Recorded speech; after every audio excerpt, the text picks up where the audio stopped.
Hello and welcome back, ladies and gentlemen, to some more Warhammer 2 SFO as the Greenskins, as the big green bad black orc boss, Grimgor Ironhide. He's both green and black at the same time a little bit, don't worry about it. Ogre Blade, weapon strength plus 8%, that's actually, considering his weapon strength is so insane, that's actually very good. Armor plus 10 is okay. Seed of Rebirth replenishes HP in combat. Ooh, that's good. That's very good. Okay, take a look at this. So what do we have here? Maggot, spellcaster level 4. How are you level 4? Ugh. Goblin Big Boss, shielded duelist, tiny HP. Meh, weakling. Okay. Orc Biguns. We're gonna fight these with the catapult, and that's about it. So the balance of power thing says that we're a lot weaker, and if we auto resolve, we're gonna lose the entire army. But the balance of power doesn't know squat, right? I was going to show you how siege works and how you shouldn't be afraid of siege battles. Matter of fact, much like for the Romans, siege battles should become second nature to you. Don't worry about it. We have a lot more ranged. We have more units. We have more actual units than the enemy. It's gonna be well good. Trust me, it's gonna be easy. We're just gonna need to, work for it a little bit, but it's gonna be easy. Don't worry about it. I got off this chair. I'm recording these episodes in like tiny little batches, right? Around 2 or 3 at a time, and I've got off the previous episode. I've stood up from the chair and I went in the other room to grab some water. Meanwhile, a few things happened. Guess what I forgot to do? Yeah, I forgot to grab water. This is the reason I stopped recording. Well, not stopped recording. The reason I stopped sitting here. And the reason I entered the room and I forget. Alright.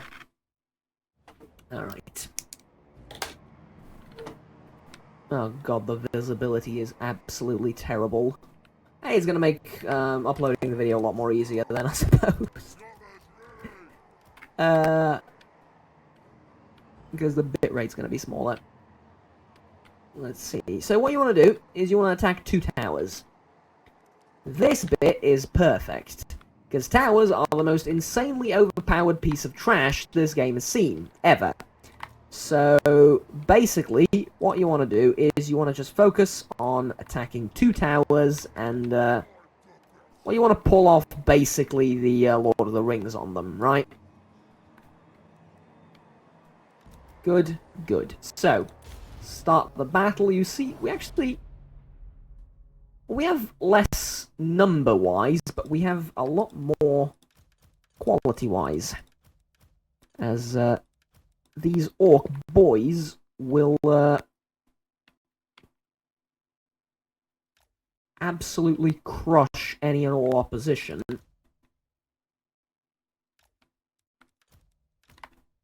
Very quickly, very effectively. Now, I do want to break down the gatehouse, but I kind of don't want to break down the gatehouse as well. So this is your target, Orc Biguns. That's the unit that you need to deplete the most. And then there's Orc Araboys here. Those are easily dealt with as soon as we get close to the walls. And the goblins in the rear will just simply melt away as soon as we make contact.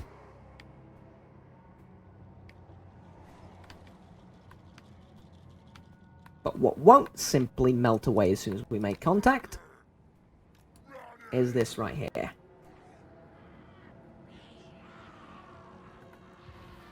You gotta remember, this thing is actually separate from Grimgor's boss.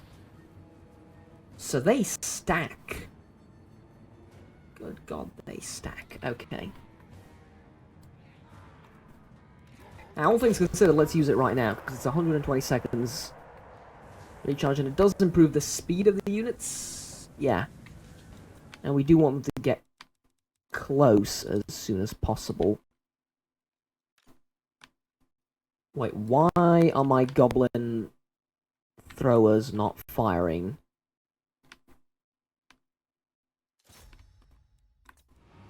Fire that lot, there you go. This is getting ridiculous. Okay.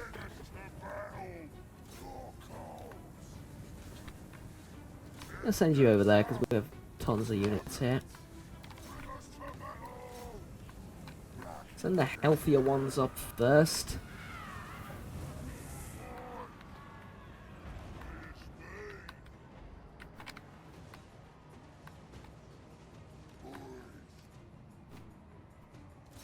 I'll send you up over there as well. Because I'm not sure if this is a rebalance of the gameplay from the... That looked like a cannon from the distance. I was very worried because I was pretty sure we didn't have to fight cannons. I'm not sure if it's a rebalanced thing from the mod, or if it's rebalanced from just patches and updates and DLC and stuff like that. But I'm pretty sure scaling the walls now takes a lot longer, and they just do it a lot slower. So.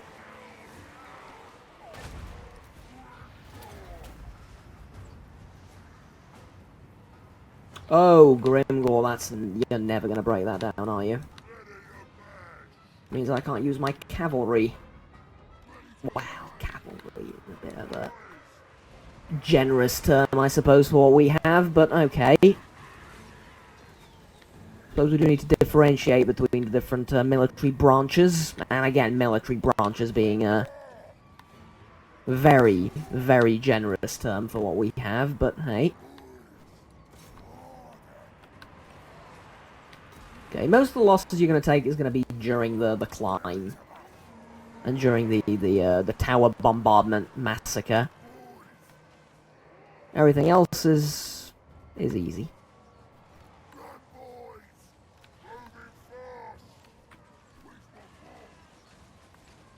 Let's send these guys over there. I look at the rate of fire on this thing, it's insane, man. But the settlement is completely worth it. I just gotta remember that.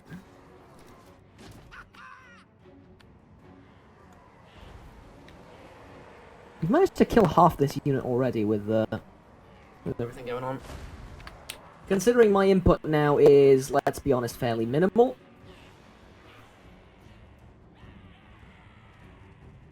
Okay, are we ready? Yes. This is one small step for Goblin, but one giant leap for Goblin kind.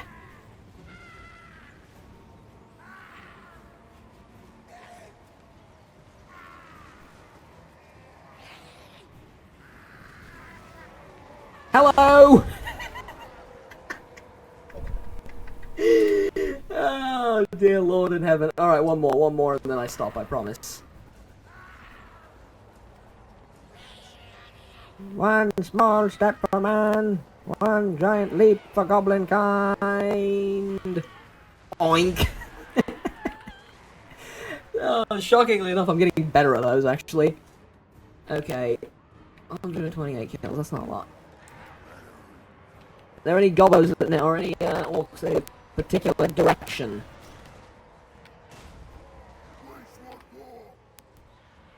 Okay, you've done all the fighting you're gonna do for this battle. Back off, because I don't want to lose you. You scale that, because they're finished scaling. You scale that.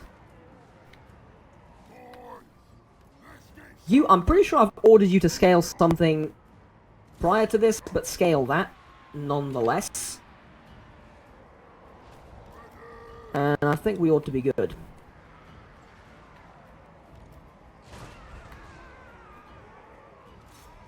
Okay, they're pretty dead. And they're pretty dead as well. Focus on the night goblins back there, because they're a fairly easy target. Not unheard of to win this battle on the walls themselves. Like, not have to scale off them and go down there. We might actually not have to at the end of it all. guy doesn't have a lot of weapon strength. I wouldn't necessarily count him out. He might actually break through the walls on time, but... Yeah, people are afraid of sieges. I think a lot of people who are new to the game are afraid of sieges, and I get it. You know, if you lose, you risk your entire army. I get it. You're fighting a garrison army that's not on the field of battle, which leaves you exposed if you lose, and so on and so forth, yeah. I understand, but, you gotta realize that sieges are easy. You know, it's the field battles that can be a little bit tricky with, skirmishing enemies and, you know, terrain advantages and so on and so forth, or disadvantages. Siege battles are the easiest thing. Because think about it, what have I done so far? I haven't really done anything. I've just ordered the entire army forward. I've attacked, moved forward, right? And I'm crushing it. Now, fair enough, this is a fairly easy siege battle, but, there's three kinds of siege battles that you're going to fight in Warhammer Total War, and realistically in most Total War games nowadays. First type is the one that you fight when you have artillery, when you have a lot of artillery. There, you knock out the towers, and then you slowly approach and methodically, you know, dismantle the enemy resistance. And you use artillery to the best of your ability to whittle down the defending army. Second one is the cheese siege, where you offer cheese to the enemy for, and you know, for basically for them to retreat and something along those lines. No, it's completely not that. The cheese siege is the one where you have a spellcaster that's very powerful and flying. Now, in those battles, you basically don't fight. You just move around with the spellcaster and you play a clicker game, where you just click on enemy units until you've won the battle. And you usually win those battles with 0 losses, but hey, cheesing is not above me, and I will do it if need be. Though I will try and not to, I admit. And the other kind of siege battle. Does this only recharge if you're in battle? Is that it? Because if that's it, I think we have a bit of a problem. Well, it's not a problem for this battle, but it's for the future. Just gotta remember that. Ooh, this is not nice. Okay, let's grab from here and pour down there. Though I might want to take one just to deal with the gobbos.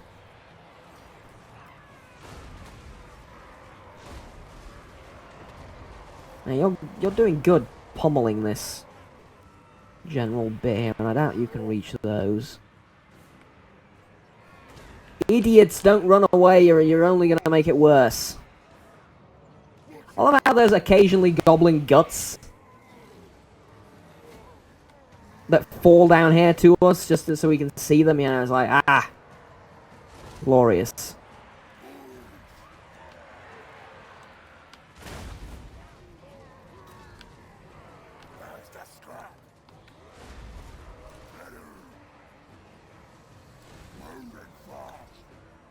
Okay, all of you here have won, so go down there and fight.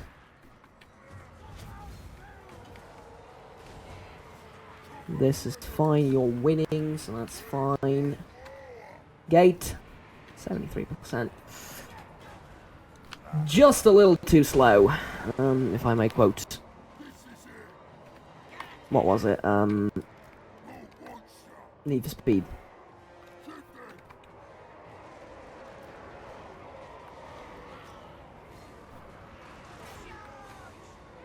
Try and hit them if you can, yeah?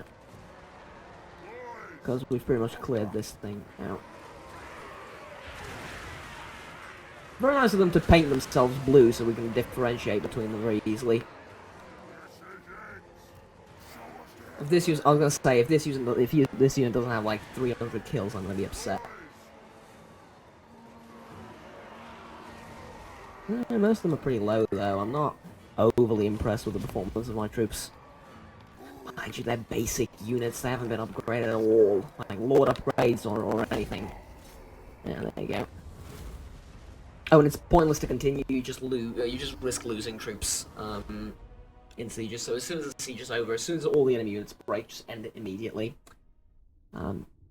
Going around picking up kills for XP is not that worth it because they don't get as much as they do from field battles, I don't think.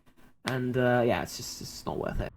So clean it up like a little bit if you want to, but just end it. There's not much point in continuing.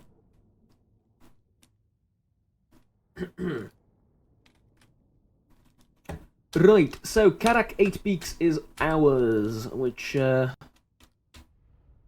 Skarsnik isn't necessarily going to love me, but Skarsnik probably isn't going to survive for a very long time either, considering his starting area is a little bit tough. I've seen people complain about Skarsnik so much. It's like he's so underpowered, he's not that bad. I mean, I haven't played him in a while, but last playthrough I had, he was stupidly powerful. Well, no, he wasn't. He was powerful enough to survive, and he had some unit buffs that helped.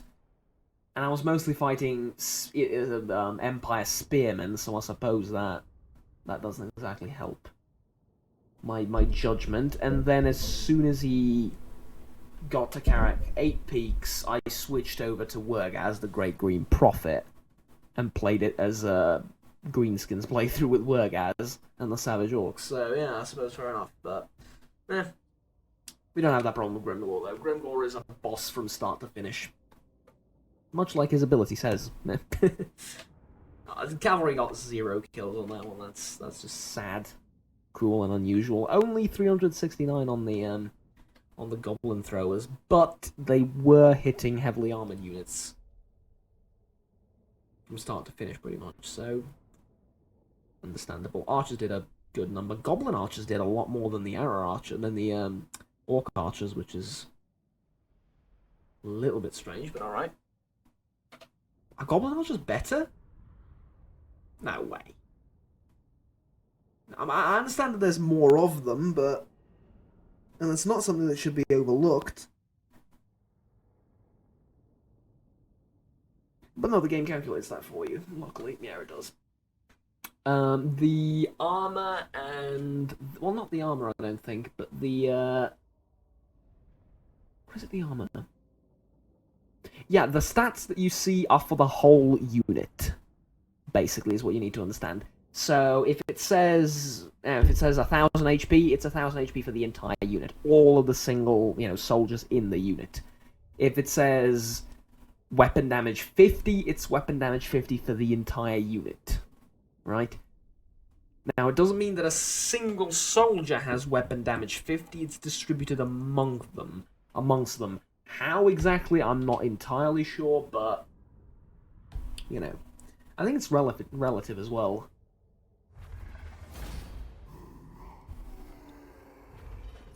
So there we have it.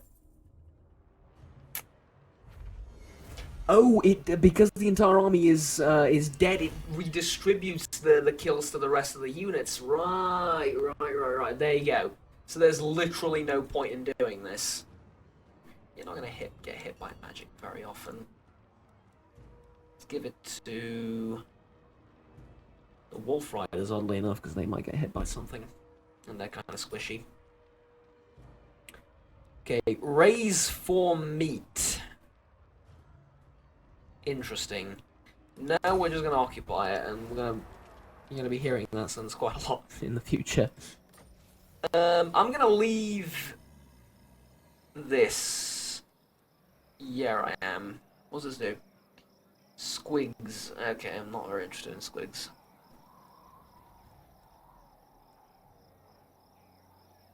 But I could do it. But I could become interested in squigs, right?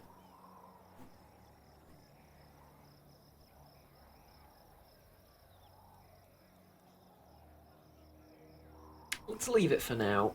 Let's leave it for now because there's other things to build if we want. Should we choose to? Yumi pens, yes. Boss's tent.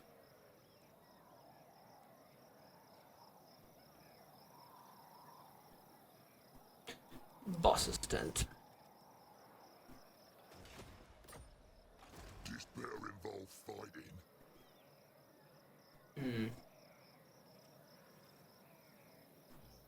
That's a lot of casualties we need to replenish. Right, we're still gonna leave that.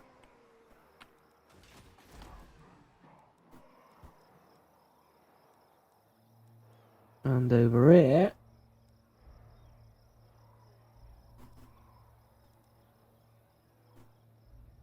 pile of shinies. I don't like the economy buildings from this mod, I'm gonna be honest with you. I prefer the simpler ones from vanilla. Because this is like plus 10 income from all buildings, all regions in this province. -1 obedience. This is like +1 obedience. It's too finicky, yeah. The vanilla mod is simple. This gives you 250 gold per turn, this gives you 5 obedience per turn, this gives you growth per turn. You know, build all 3, you're happy. Here it's like, I'm constantly on the... I'm constantly on edge, you know? Like, do I build this? Do I build that?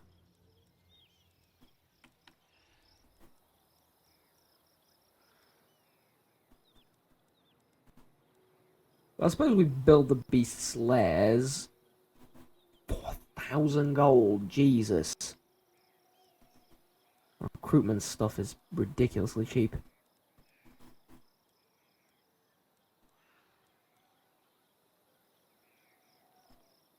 No, I think we build one of these instead. So we have the tower.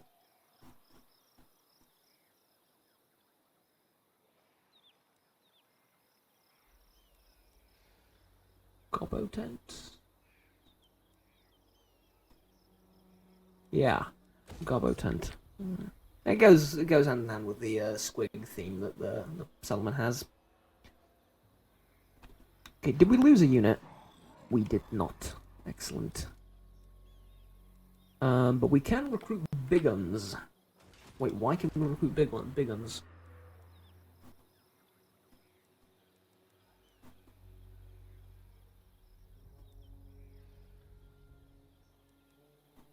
Provides garrison.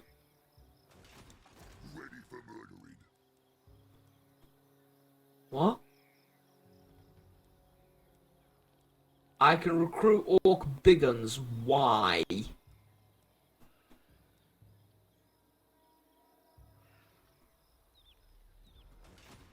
Hey, I'm not here to question things, I suppose. Let's recruit another army. And it's not going to be led by a goblin if I have anything to say about it. And I kinda do. Oh, they cost less upkeep, though.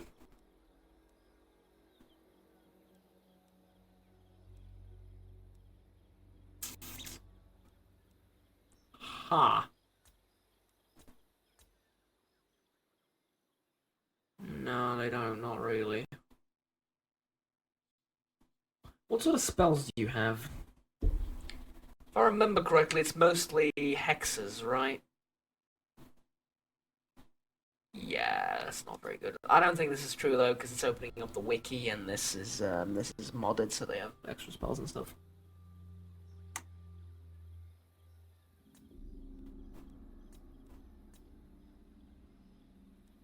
Hmm.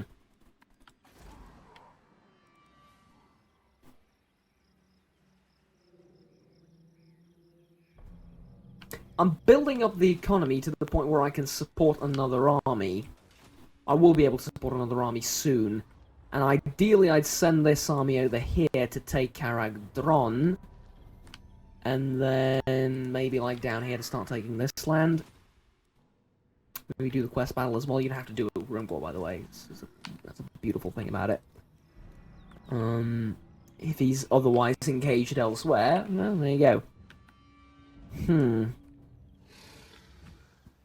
Would be glorious if I could recruit this dragon. As well as this one. That'd be really great, but I don't think I can.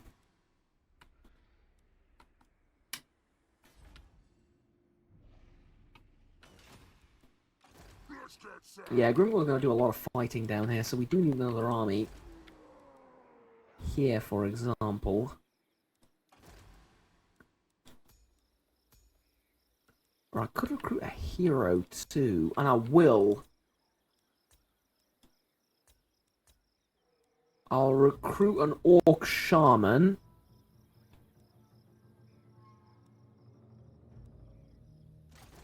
Let's go all out. We'll recruit an orc shaman, and we'll recruit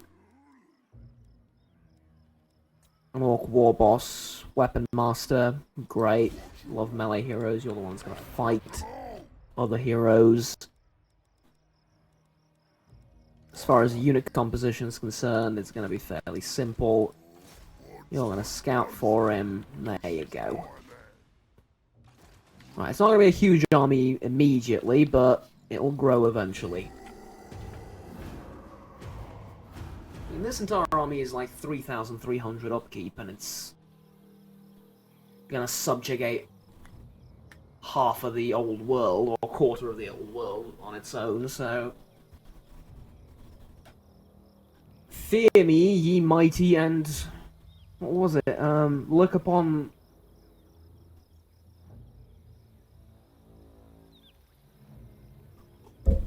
I'm trying to remember a quote from a poem. God, he's such a nerd. I know, shush. Look upon my works, ye mighty, and... Tremble. He doesn't say tremble. That doesn't go... It's not very poem-like. Look upon my works, and... Dismay is at my word, but that's not at all what he says, and it doesn't make any sense from a grammar perspective either. Anyways, you get the point. Ozymandias says something like that. So yeah, anyways, point being, one army did all that. I'm gonna recruit another one, look upon my works, and fear me. Much rather go with public order. Your prestige grows, my lord. News of your conquests spreads far and Indeed wide. it does, indeed it does. Your developing power is noted by even the most distant of kings and bestial lords. Is it now?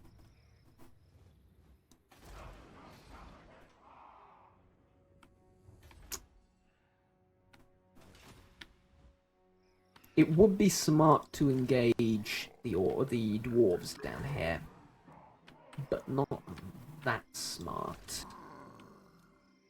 What's that mean? Well, I'm not quite sure what that means. I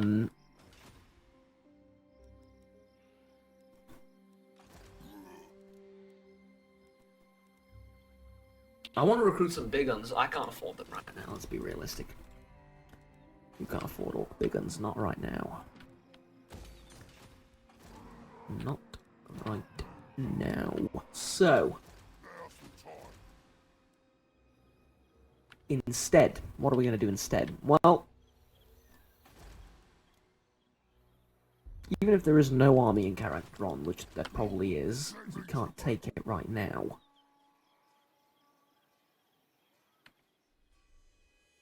And we can't advance over here because there's two armies there. So instead, what we're going to do is...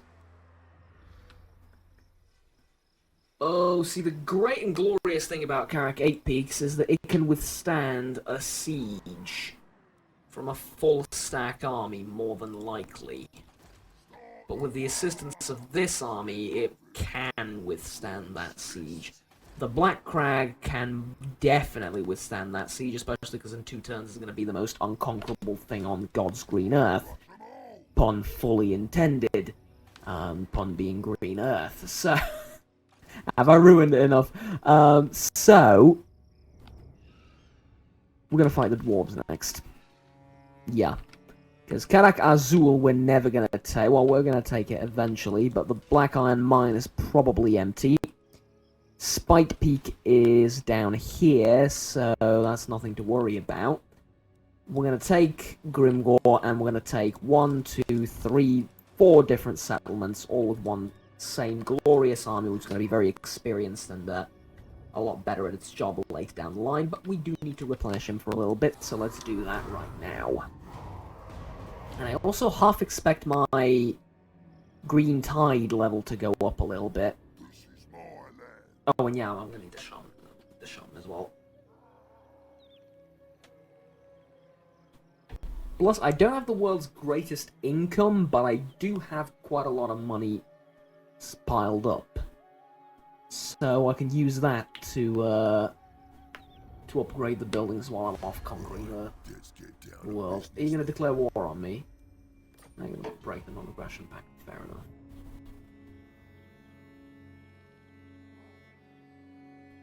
enough. Okay. Okay, this is good. This is good. We've established ourselves. The early games are always the most troublesome and worrisome. Right now, after this, it's a lot easier to. Well, sort of. There's two, maybe three, but realistically 2 problems when it comes to campaigns and then failing. Early game, you screw up and you die. Beginning of the middle game, or beginning of the sort of mid-game, right? Then you sort of can get attacked on multiple sides by multiple armies, then you can have some problems. And of course the late game crisis being the Chaos Invasion, which I suppose technically can be a problem, but by then you're just so goddamn powerful that it's fun. You know, it's a bit of a problem, but it's fun. It's a fun kind of problem. Hero recruited. Hero recruited? Goblin Big Boss. Sure. Doesn't that reduce my income by quite a bit? Yeah, it does. Yeah, it does. It's a crying shame, that is. Crying shame. Alright. We'll upgrade that. No we won't.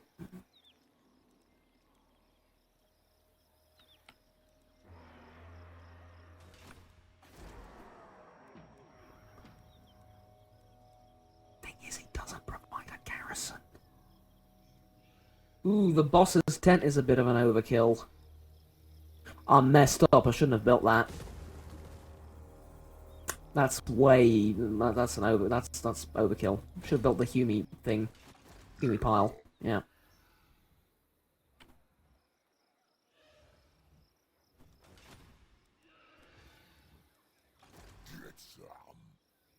Okay, the glorious thing here is the orcs. What's their face?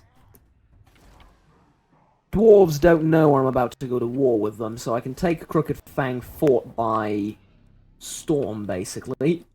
All while replenishing and raiding and building up fightiness.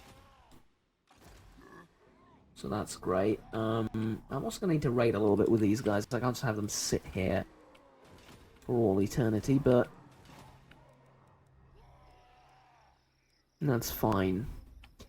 Do you still have the option to murder... to execute the mutinous gits?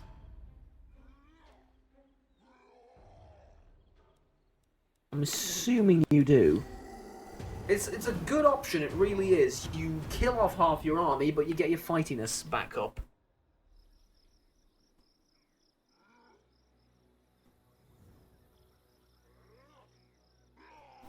And you would think after a long while of fighting one another, they would sort of calm themselves down a little bit.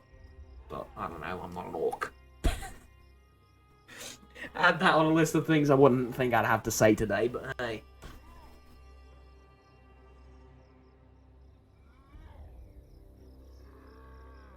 Alright, but I think we're gonna cut it here. Thank you very much for watching, ladies and gentlemen. Like, subscribe down below if you enjoyed the video, and want to stay tuned with the rest of the series. Until next time, have fun, take care, and bye-bye.